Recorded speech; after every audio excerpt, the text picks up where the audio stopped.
Inspector sir, தாலி இப்பதான் கிடைச்சது.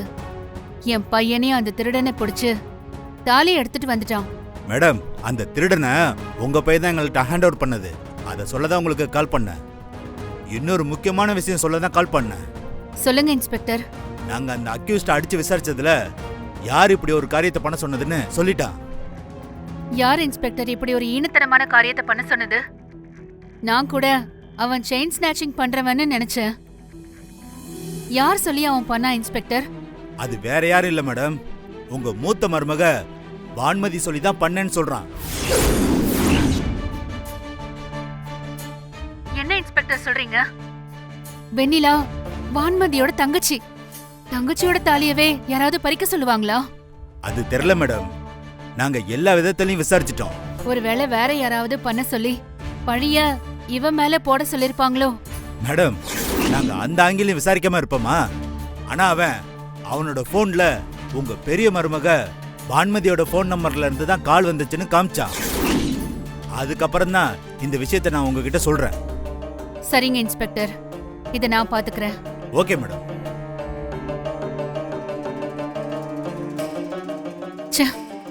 என்ன தைரியம் இருந்தா சொந்த தங்கச்சிக்கே இப்படி ஒரு விஷயத்த பண்ண நினைச்சிருப்பா.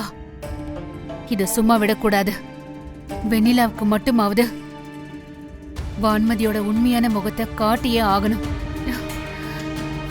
நிஜமாவே அவளால எப்படி இப்படி ஒரு காரியத்தை பண்ண முடிஞ்சது? விடக்கூடாது. என்னடா இது?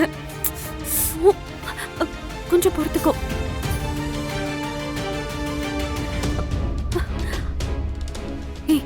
யாராவது இப்படி ஒரு முட்டாள்தனமான வேலையை பாப்பாங்களா? தாலியை காணுங்கிற பதட்டத்துல இப்படி பண்ணிட்டேன். ஆனா கடவுள் மேல எனக்கு அவ்வளோ நம்பிக்கை இருந்துச்சுக்கா. கடவுள் மேல நம்பிக்கை இருக்கிறவ இப்படி எல்லாம் பண்ணணுமா? உனக்கு ஏதாவது ஆச்சுன்னா என்னால தாங்கிக்க முடியுமா சொல்லு? என்ன மன்னிச்சிடுக்கா.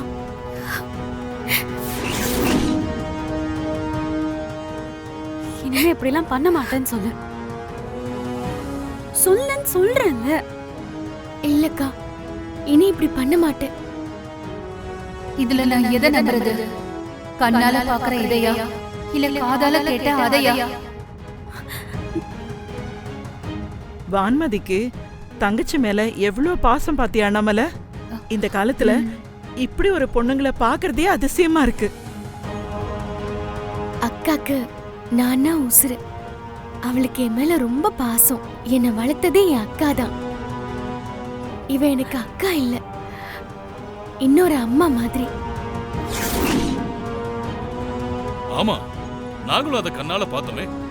வெண்ணிலா கையில கற்பூரத்தை ஏத்தி வச்சுட்டு நிக்கும் போது நம்மளை விட அவ மனசுதான் அதிகமா பதறி போயிடுச்சு. ஆமா சித்தப்பா, வான்மதி தான் பதறி போய் பக்கத்துல இருக்கிற மெடிக்கல்ல இருந்து மருந்து வாங்கிட்டு வர சொல்லி அதை போட்டு விட்டுருக்கா.